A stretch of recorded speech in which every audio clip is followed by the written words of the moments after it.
Okay, so today we're going to be doing Chapter 7, Section 8, Graphing Square Roots and Other Radicals.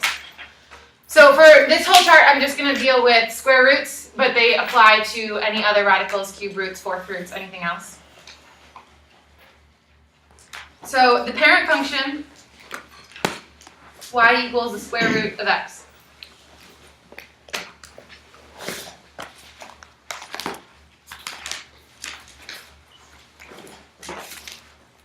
The basic shape of this graph starts at the origin and curves up. It looks like a sideways parabola, half of a sideways parabola.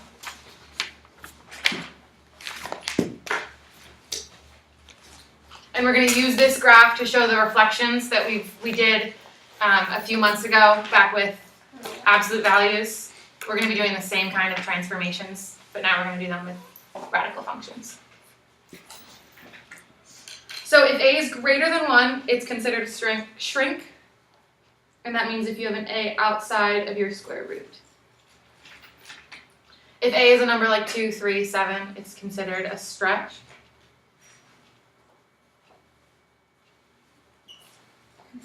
So it really just gets wider or taller, however you want to think about it.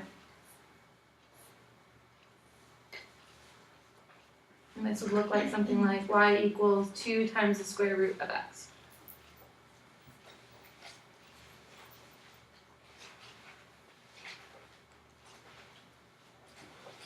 And if you have something like y equals 1/2 times the square root of x, it's going to be a shrink, so it'll get flatter.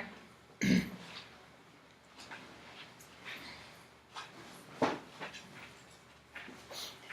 it always come from the origin? Unless you are adding or subtracting anything, yeah, it will. So that's going to be down here. We're going to do horizontal translations and vertical That was translations. multiplication and division. Right now we're just doing multiplication and division, yeah. Now we're going to have reflections across the x-axis, and that's if you have a negative outside of your square root. So really, it's just like the absolute values where you want to treat the negative and the number as different entities. So negative 1/2 is a reflection and a shrink because it's 1/2 is less than 1. So will it be like a negative side of the graph? Exactly. It flips across the x-axis, so it looks like this. It goes down.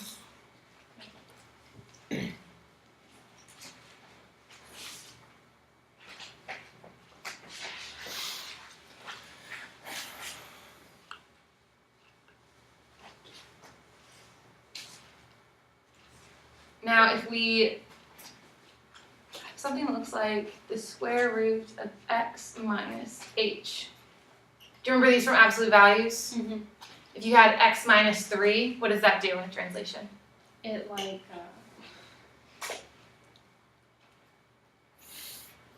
Well, inside the parentheses. Well, If it's inside, Kate, it goes. It goes inside. It goes down.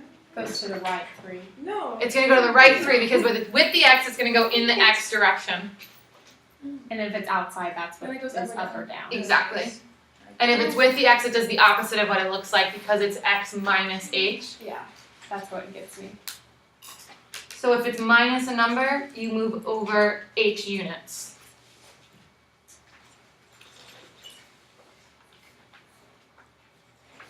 And then if we do the square root of x plus k,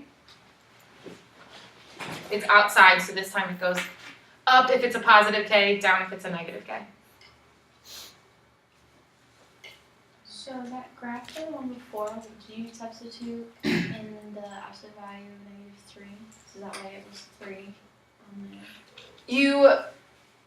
If it was x minus 3 in this case, Mhm. so the square root of x minus 3, because it's x minus h, we're subtracting a positive 3, so we go positive 3 direction. If it was x plus 3, it'd be really minus a minus 3. Okay.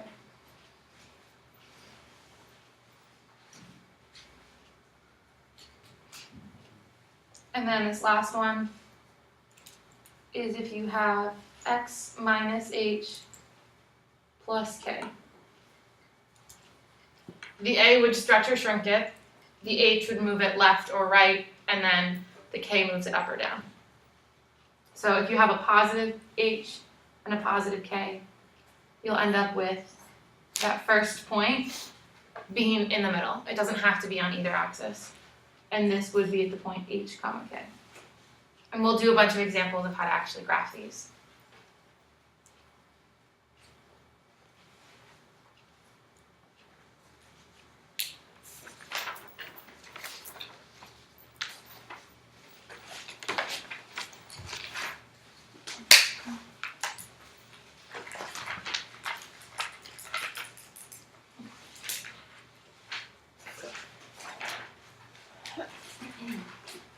So now we're going to do 6 basic graphs, the parent function graphs.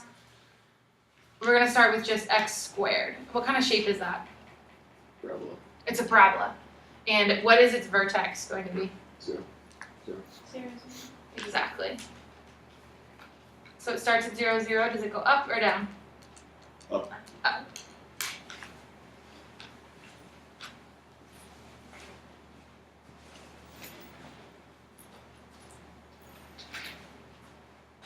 You don't do any of the points for this?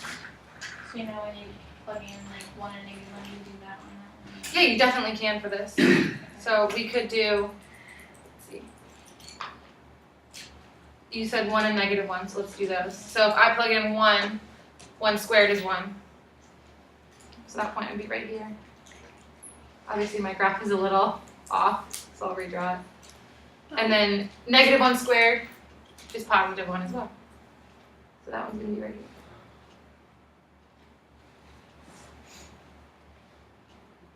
Oh, it's a little bit here now. But if you were just asking us like on a quiz or a test just to find the parent functions, you just want us to do that, do we have to find the corresponding points or not? No, on a quiz or a test, I would just give you y equals x squared and ask you to graph it. Okay. These 6 graphs that we're doing are just so you can understand the basic shapes of what they are. So if you see something that's squared, you understand that it should be a parabola. If you see something with a square root, you understand that it should have that square root shape. So these 6 graphs are really just for the shapes of them. So for these, you don't have to do the inverse? We're actually going to do the inverse right now. So for y equals x squared, how do I find the inverse of that? You flip the variables. Exactly. So I have x equals y squared. And then what do I need to do? Get y alone. How can I do that in this case? Square root 1. Yeah, square root both sides.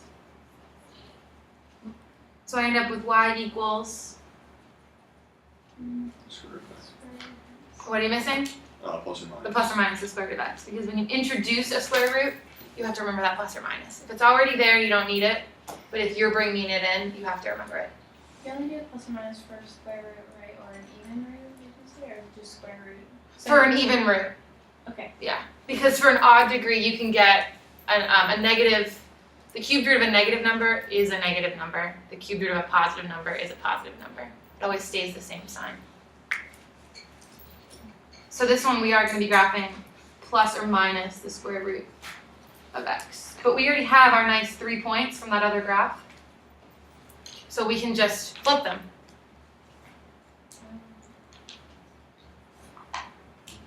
So what are my new 3 coordinates going to be? 0, 1, 0. 1, and 1, negative 1. Good. 1, 1, and 1, negative 1. So 0, 0, 1, 1, 1.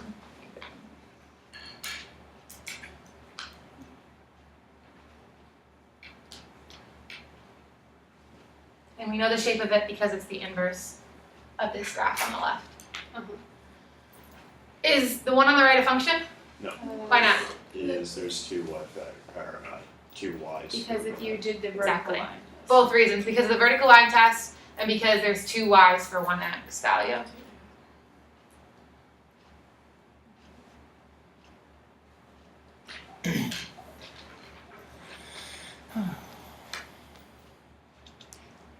Now let's do a cubic function. Have you guys seen a cubic x cubed, the graph of x cubed in a previous course at all?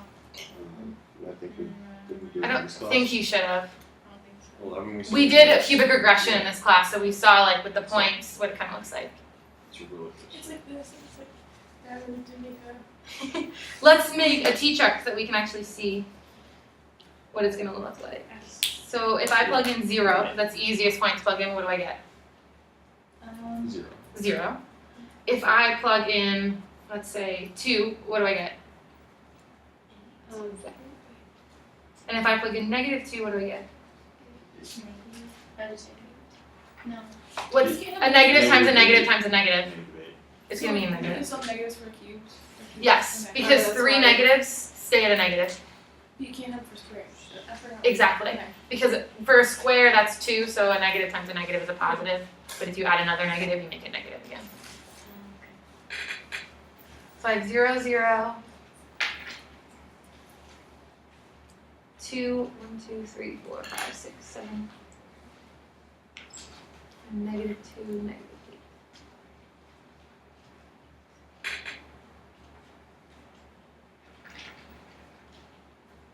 And then from the cubic regression, you remember how it's kind of curved a little bit?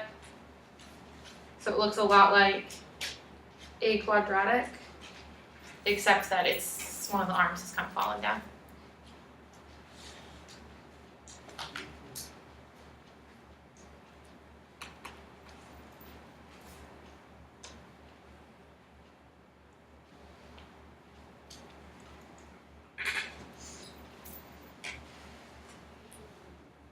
Do you do the inverse of that? Yeah. So we switch the variables. And how do I solve for y in this case? You take the cube root. Exactly, we're going to take a cubed root. So cube root. So the cubed root of x equals y. Do I need to have an plus or minus? And This is an odd root. No, Exactly, not because it's an odd root.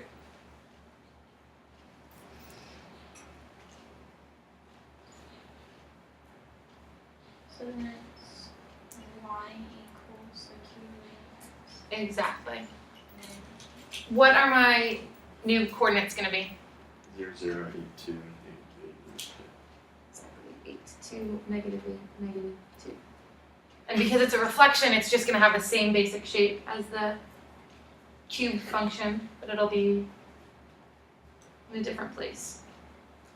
So 0, 0, 8, 2, and -8, -2.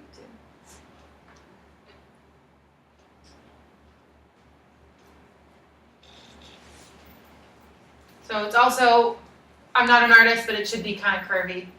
It should look a lot like an S.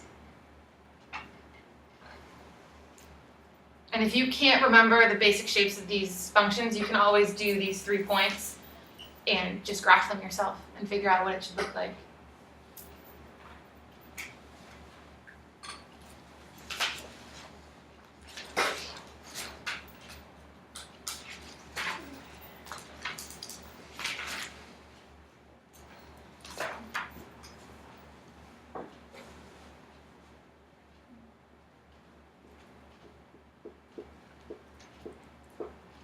Now I want to do y equals x squared, but only for positive x values. So if we look at this graph up here, the negative x values are all in the second quadrant, right? On that left side? Yep. So if I just kind of get rid of them, I kind of went and just completely hid them, that would be just positive x values, right? So -1 I can't plug in because I'm only using positive x values. 0, 0 I can use because x can be equal to 0.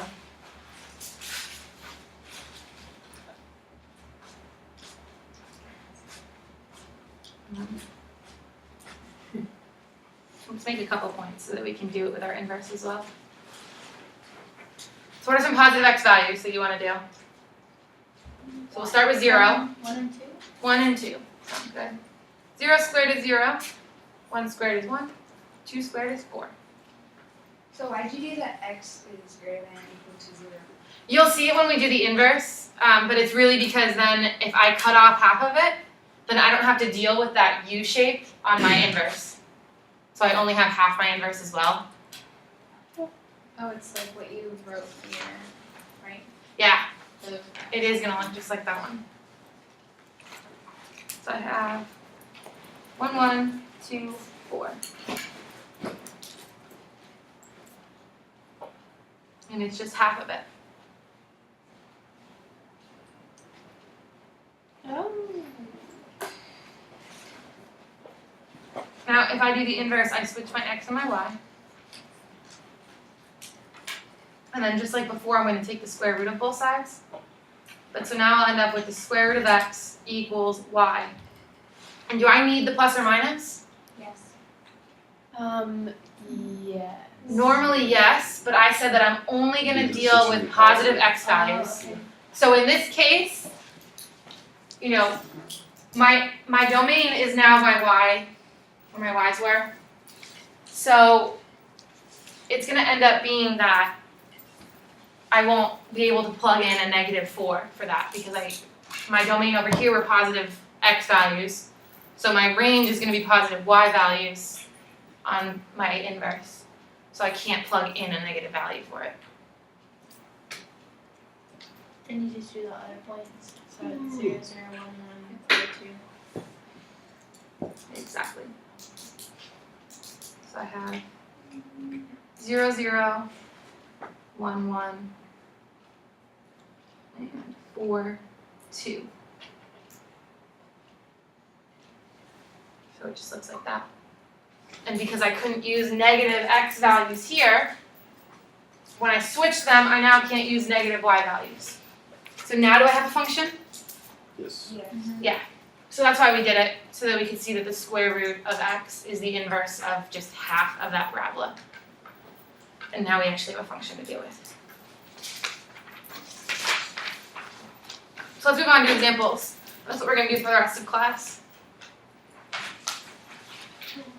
Does everyone have these graphs down? Yes. Yes. Alright. So let's first look at this, y equals the square root of x minus 3, and let's think about the transformations that are happening. What does that -3 do? It's going down 3. Exactly, it's going to go down 3.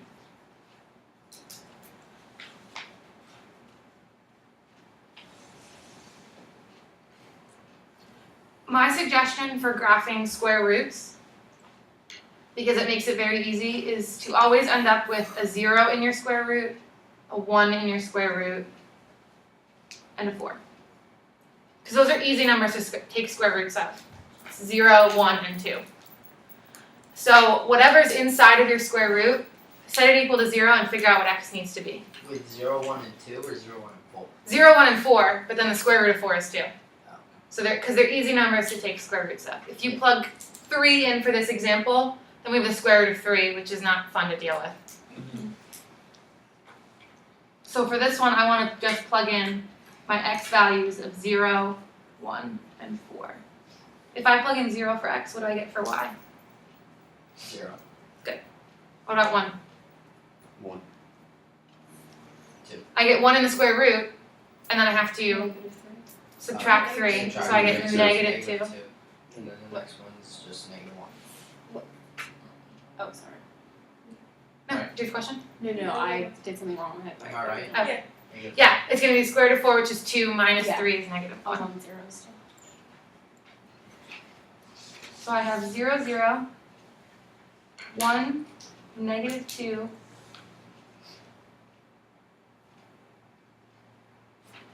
I did something wrong. I screwed up, sorry. We'll just start down here. 0, 0, if I plug 0 and I get 0, subtract 3, it's negative 3. Is that what your question was, Serena? Yeah. It's okay, I make oops all the time. So I have 0, negative 3, 1, negative 2, and 4, negative 1. And my basic shape of my square root graph is that little curvy line like that.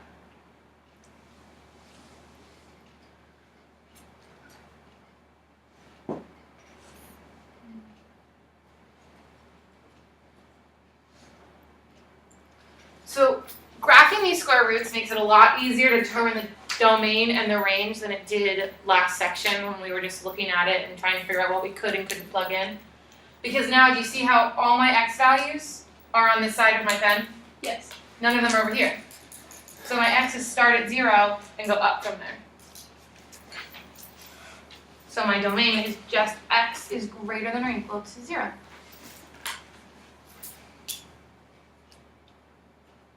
What about my range?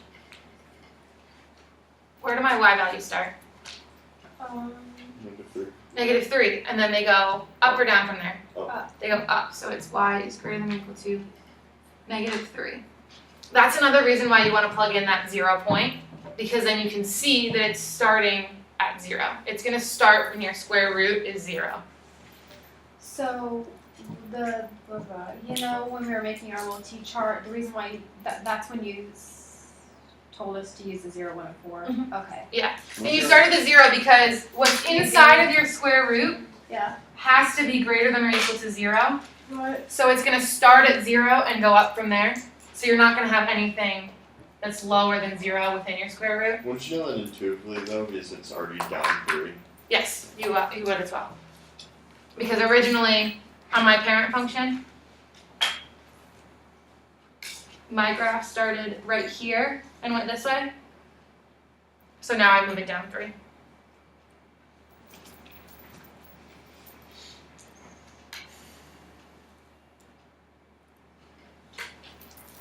So Wait, was that one, Sean?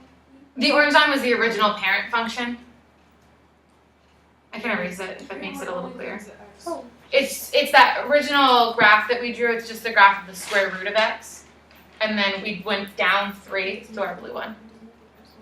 That's what parent function The parent function is basically the simplest one.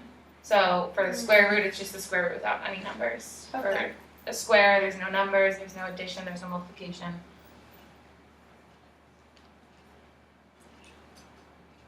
What about transformations for this one? 7 plus the square root of x. Going up 7. It's going to go up 7, because really this is the same thing as y equals the square root of x plus 7. So I have just gone up 7. So you just plug in the same points? Yep, exactly.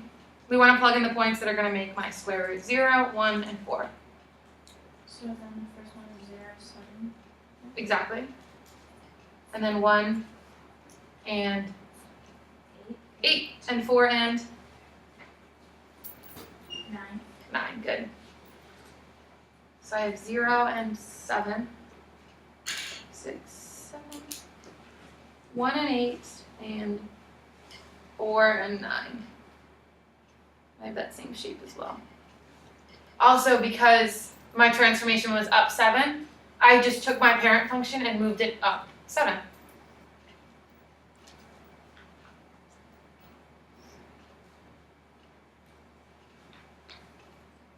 Now I need to figure out my domain and my range. Which x values am I allowed to have? Greater than 0. Greater than 0. Can it be equal to 0? Yes. And what y values can I have?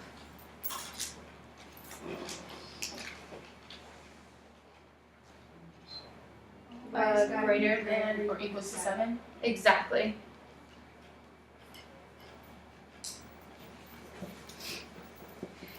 Our domaining range kind of starting to come into place Yes. because they've been really confusing all chapter, but now you can visually see what they're allowed to be. Yes. So go to the right 5. Yes, this one's gonna go to the right 5. Now this is where it makes my points a little bit trickier because I have to find the x values that make my whole square root 0. So what x value would make the entire thing 0? 5. 5. This time I'm not going to choose 0, 1, and 4 as my x values. I choose the ones that make the whole square root 0, 1, and 4. Which x value would make it 1? 6. 6 and 4? 3. 7.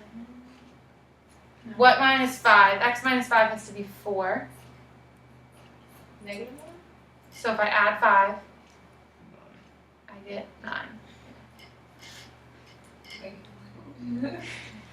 4 plus 5 is 9. Yeah. So if I plug 9 in, I'm going to get 9 minus 5 is 4. Alright. Okay, so 5 minus 5 is 0. Square root of 0, 0. 6 minus 5, 1. Square root of that is still 1. 9 minus 5 is 4, square root of that is 2. Good.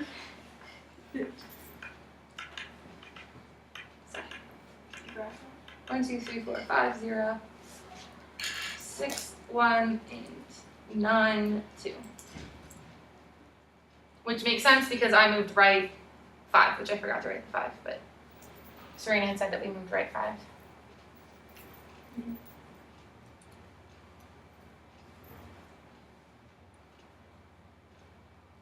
What's- If yeah. x is greater than equal to 0. No, y, x is not, sorry, can't see, x, can I have an x value of 1? Yeah. No, 'cause I don't have any points over here. What about 3? No. Greater than equal to 5. Greater than or equal to 5, yeah. That's my x's.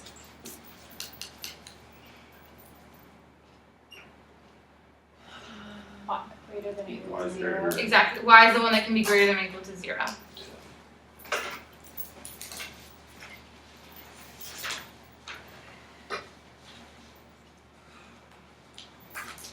Is this supposed to be easy? Like, compared to the other sections, this is one of the easier ones? Yeah, 7-8 is a lot easier than 7-7 because you can actually visually see where the domain and the range are. Yes. And you already know how to do the inverse and switch the x and the y and solve for y, so it makes a lot more sense than 7-7 does. The hardest thing in this whole section is just graphing the cubed roots. But we're gonna do a couple examples of those, and they won't be too hard though. There's a couple extra steps in this one. From left to. Exactly. Left 2.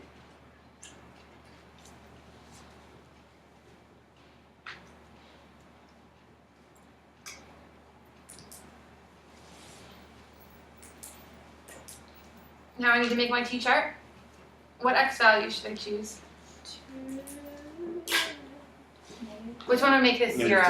Negative -2 is going to make it 0. What will make it 1? -3. -3. What will make it 4? -6. That'll make it -4. I mean 6. I mean. Yeah. -3 is also going to make it -1.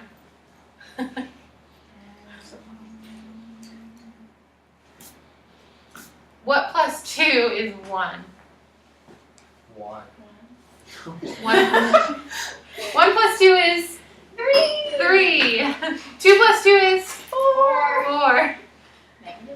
So that's one of mine. 2 is going to be in there. What about 0 plus 2? 2. 2. -1 plus 2? 1. 1. So that's what I want. 5. -1.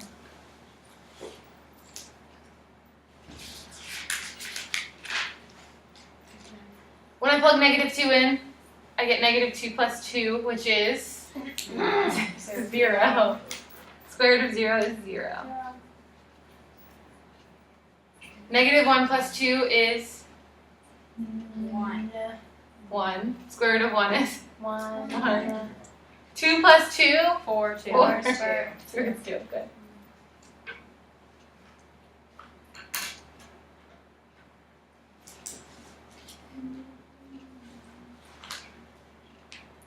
Okay. Now I need to figure out, first I need to graph, and then I need to figure out my domain and my range. So if x is -2, y is 0, -1 and 1, and then 2 and 2.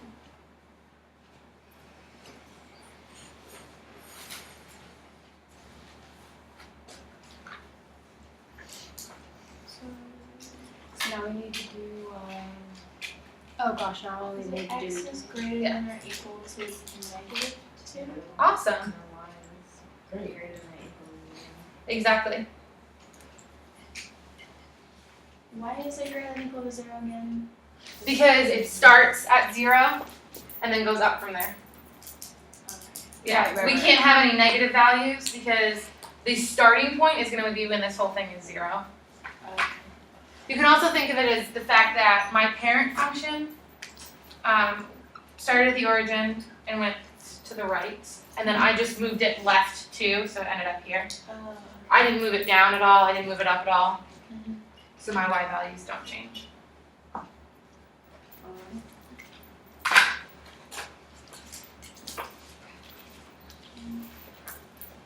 So next one, down 1.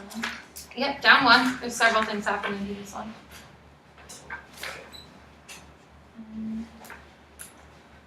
You right back there?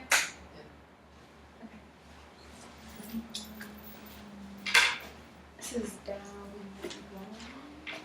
Yeah, down 1. What else is happening? It's going to the left 2. Left 2. I forgot what the number on front does. Oh, it's gonna stretch.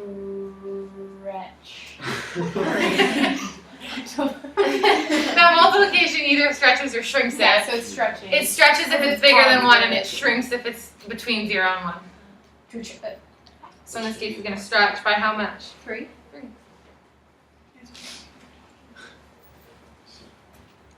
Oh, I screwed up. So much stretch.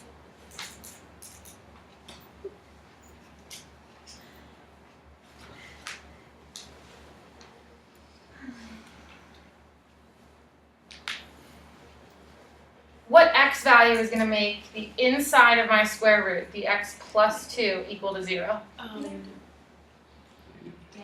Negative 2, yeah. What's going to make it 1? Negative 1. Negative 1. And then 4? 2. So now I can do 3 times the square root of negative 2 plus 2 minus 1. No, so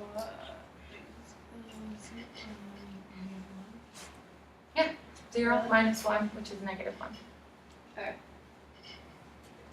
And then 3, 2. 3 times the square root of negative 1 plus 2 minus 1. So the square root of 1 is 1 times 3. Minus 2. 3 minus 1 is 2. 4, 12, 11. Yeah, so it's going to be 2 plus 2 is 4. Square root of 4 is 2. And 6 plus 2. Yes, 2 plus 2. So that's the square root of 2. Square root of 4 is 2 times 3 is 6. 1 would be 5. Minus 1 would be 5. Yeah.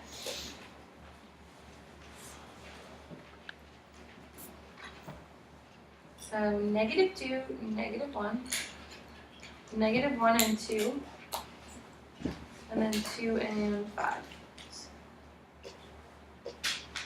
So now you can see how it definitely is stretched. It's a lot wider than the other ones were.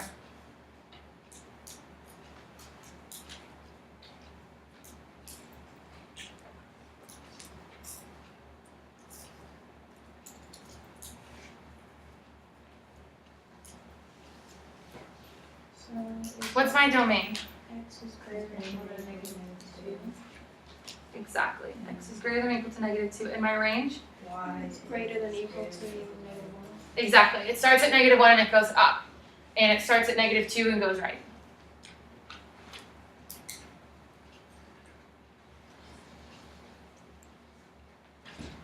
Do the signs ever flip? Is that when it's like a With the reflections that we were doing? Yeah, with a reflection, would the range for the domain be less than or equal to? Exactly. If we flipped it down, so our parent function we looked at was this, and then when we flipped it down, it looked like that. So in this case, my y's would be less than or equal to 0, because they start at 0 and go down. But this section, we won't be doing any x's that are flipped, because we haven't learned a transformation for flipping across the y-axis. Oh. So it's What's your favorite fraction? it's up 4. It's going to be up 4. Right to the right one. Yeah, right one. Right one, good. Stretched by 1/4. Forgot to put that forward though. Well, it's a stretch or a shrink when we have a number out in front. If it's less than 1, it's a shrink. Is this one less than 1? Yes. Yeah, so it's going to be a shrink. Because if you think about it, every single number that you get out of it, you're multiplying it by 1/4, so you're making it even smaller. Isn't it if it's a fraction, it's always shrink? If it's a fraction that's less than 1, yes, but if it was something like 5/2, then no, because that's greater than 1.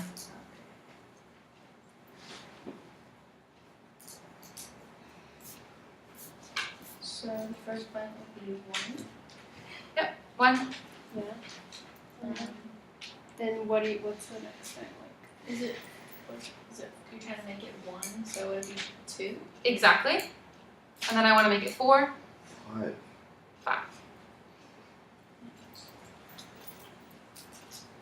So then it's 1/4 times the square root of 1 minus 1 plus 4. So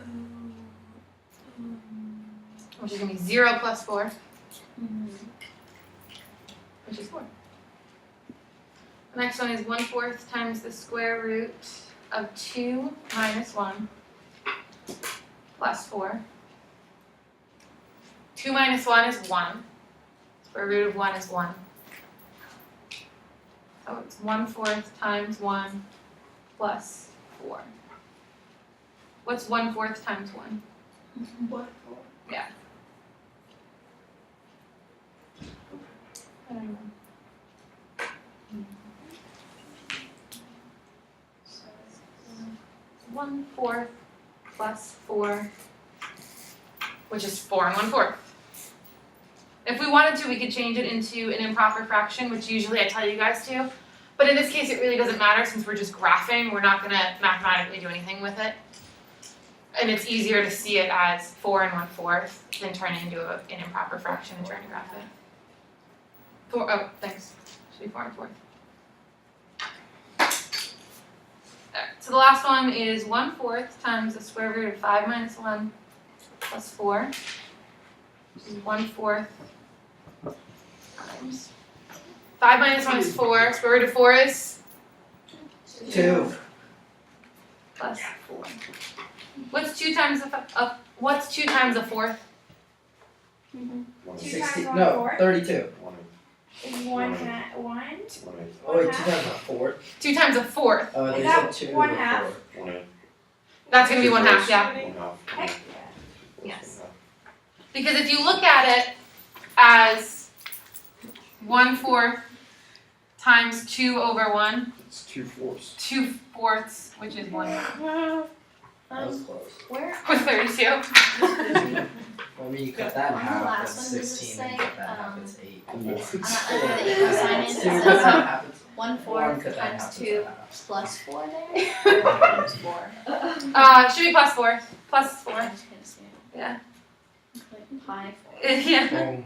It kind of had a plus sign with too many lines. Which is 1/2 plus 4 or 4 1/2. So you can see that this graph is not growing very much. So let's do 1 and 4. Need to look. To run. What? It's gonna be the run. Yeah, it's gonna be the one with the family. Okay, I'm gonna zoom in real quick so that I can easily draw this. 1, 4. 2, 4 1/4. And then 4 and 4 1/2. Or 5, sorry. Which I did at 5.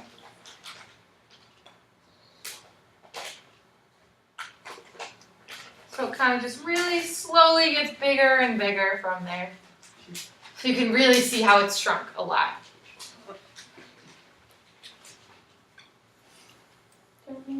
Okay, so the What's the domain? is definitely gonna That's be. your X. Yes.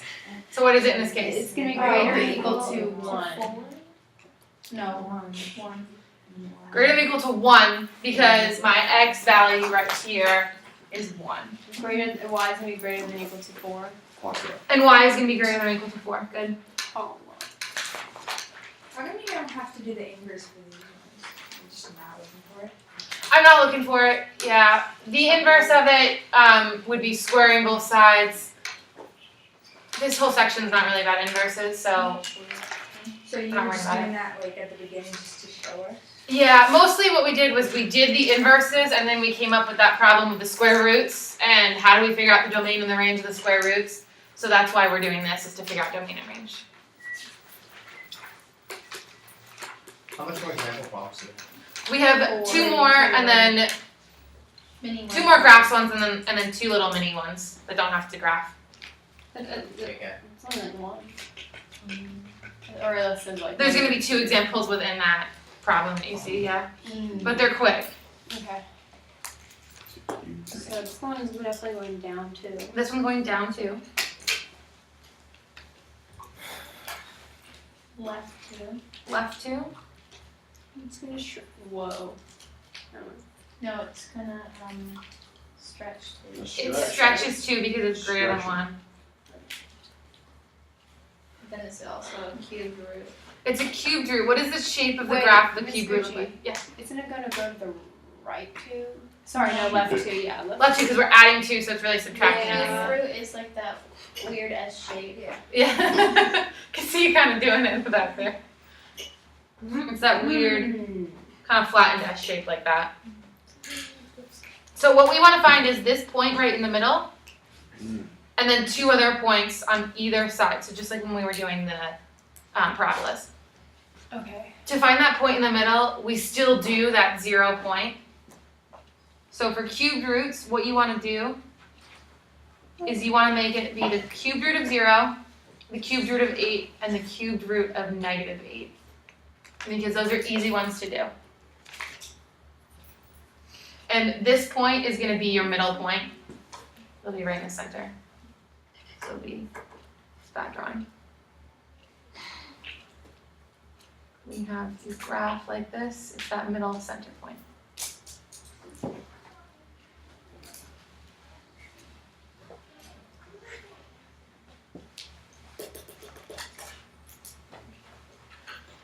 So x plus 2, what number is going to make that equal 0? -2. -2. What number is going to make it equal 8? 6. X plus 2 equals 8, 6. What number is going to make it equal -8? -10, good, because if we subtracted 2 to the other side, we'd see that it's x equals -10.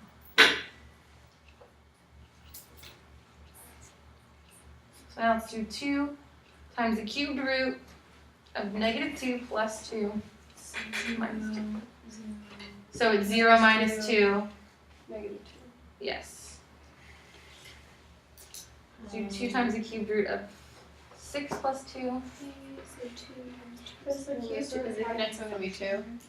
Oh, so What was your question, Amber? Does the cube root have any function here at all? Like, do you take the cube root of what's inside and then Yes. you that? Oh. Exactly. So we have the cubed root of 8. Do you guys remember what that is? Yes, 2. 2. It's gonna be 2. So it's going to be 4 minus 2, which is 2. I see what you did. Then I have 2 times the cubed root of -10 plus 2 minus 2. 2 times 2, -4. Exactly. -2 times 2, which is -4 minus 2, -6.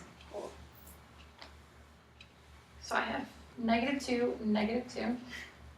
Why say that one needed to be 0? This point was my 0 point because it ended up with 0 inside my cubed root. Yeah.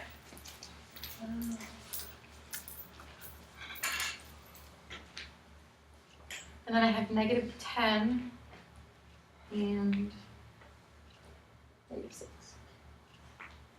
So here, 1, 2, 3, 4, 5, 6. Right there. And then I just connect them with that orange shape that I have. Ooh, that was nice. I didn't really nice. One more graphing. So to the left or 3? It's, well, we can really think of this as being negative. Oh wait, is there a domain and range on the other one? Well, we can figure out what the domain and range are, sure. I didn't think to ask. Oh, well, And here's why, because what x values am I allowed to plug in? I mean, geez, it's kind of weird. Any real numbers. My domain is all real numbers. Because I can take the cubed root of anything. I'm not limited by a negative cubed root. So what would the range be? All real numbers? all real numbers as well, because I can get anything out. And you can also see in the graph that in the x values it keeps going, and in the y it kind of keeps growing in either direction. Wait, so if it's a odd number, it's on the root, then that means it's gonna be all real numbers for. Yes. Yeah, unless you end up with some fractions. So if there was just square root, then it wouldn't be that way. Exactly. If it was a square root or a fourth root, then it changes. But for a cubed root, we can put anything into a cubed root, we can get anything out of a cubed root. So this problem, we can think of this as negative cubed root of x plus 3 plus 2. It helps to rewrite it so that you can clearly see those transformations. Oh, okay. And what's that 2 doing? Wait, is that, okay. It goes up 2, what does the 3 do? Left And what about that negative? shrinks. Going down? What is that? If we look back at our transformation chart, Reflection? it's a reflection across the x-axis. So you can flip it across the x-axis.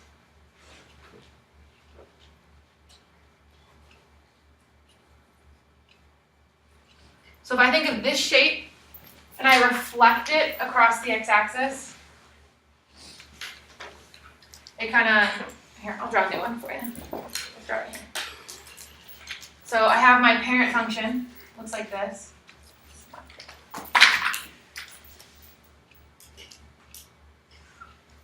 If I reflect this curve across the x-axis, it ends up looking like that. And if I reflect this one, it ends up looking like that.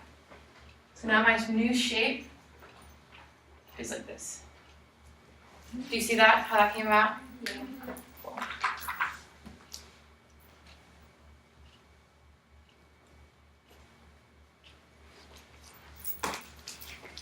So I'll draw that on the side so we can see that shape.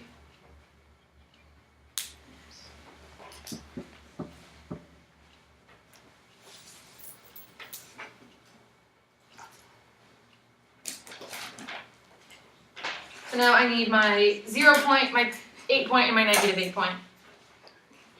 What would make x plus 3 equal 0? If you subtract 3. Negative 3. What would make x plus 3 equal 8? 5. 5. What would make x plus 3 equal negative 8? Negative 11. Exactly, negative 11, good.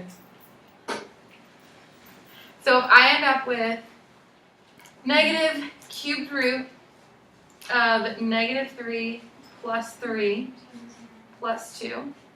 Positive 2 or negative? Well, it's really going to be negative 0 plus 2, Oh, okay. so it's plus 2. That's right, okay. Because negative 0 is 0, there's not really a negative 0. Yeah.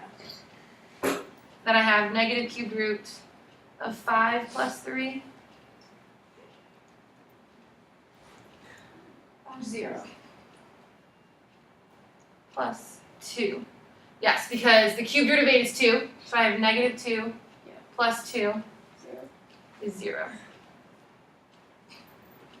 And then negative cubed root of negative 11 plus 3. What's the cubed root of negative 8? 2. 2. It's gonna be Cubed root of negative 8 Negative is negative 2 because 3 negatives make a negative. So negative 2, so 0. So it's negative negative 2 So 2 plus 2. plus 2, which is 2 plus 2. Okay. Do you see that now? Yes. You have that negative outside as well as the one that's coming from the inside. So now I have negative 3 and 2. 5 and 0. And then negative 11 is all the way out here and 4. And I make my shape like this.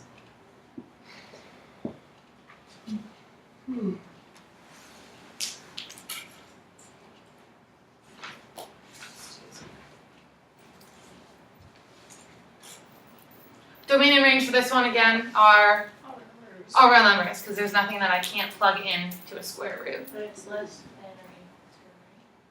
than That's Because all it's real a numbers. reflection. But a reflection of all real numbers is still all real numbers Okay. because we didn't have a less than or equal to.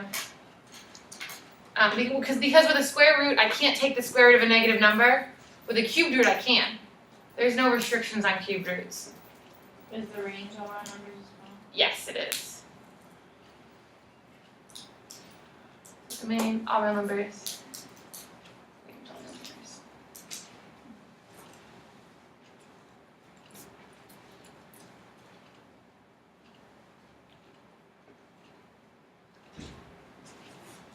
So I'm going to do two problems with this. I'm going to do the one that it says y equals the square root of 9x plus 18, and then a second one, just to really understand this concept. I want to rewrite this to make it easier. Now, if we look just inside the square root, do you see anything that I can factor out? Yeah, you pull up 3. I can pull out 3, but what else could I pull out that's even bigger? 18 or 9. A 9. Yeah. If I take a 9 out, I have what left? Oh, inside this room. Oh, it Yeah. would be the X plus X plus uh, 18 divided by 9? 2. 2. So now remember how a square root, I can take each factor and take the square root of each factor. So I can pull that 9 out as a 3. Wait, why did you just say break it apart from Because now I have 3 times the square root of x plus 2.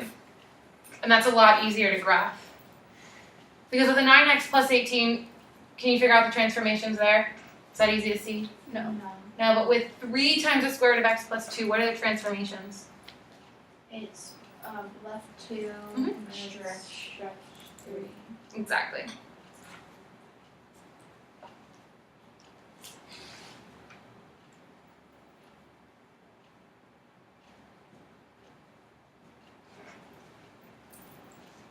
Do we need to describe its domain and range?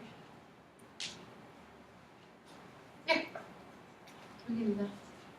Actually, I don't want to do it because I would prefer if you guys just do domain and range from graphing the square roots. Okay. So for square roots, if you're asked to do domain and range, even if you don't see a coordinate plane, just make a little one in the corner and graph it because it's a lot easier to see it than to have to figure it out from just an equation. Okay. And you guys seem pretty good with the domain and range from all of our examples. Alright, last one I want to do is negative square root of 16x plus 32. Do you see anything that I can factor out? Mm-hmm. 4. I can factor 4 out, I can factor 16 out, even bigger. Okay. If I factor 16 out, what am I left with? X plus 2. Awesome. And the square root of 16? 4. 4. So it's really negative 4 times the square root of x plus 2. That's easy. What transformations are happening here? It's going to the right, to the left 2. Left 2, because I'm adding. Stretching Is by it down 4. 4? As a reflection. It's a reflection. It's a reflection across the x-axis, So good. you can go to shrink of 4. Well, remember, we want to treat the negative and the number as 2 separate things. So it's really just a 4. And what would a 4 do? Stretch it. So why is it reflection? Because it's negative? Exactly. Okay.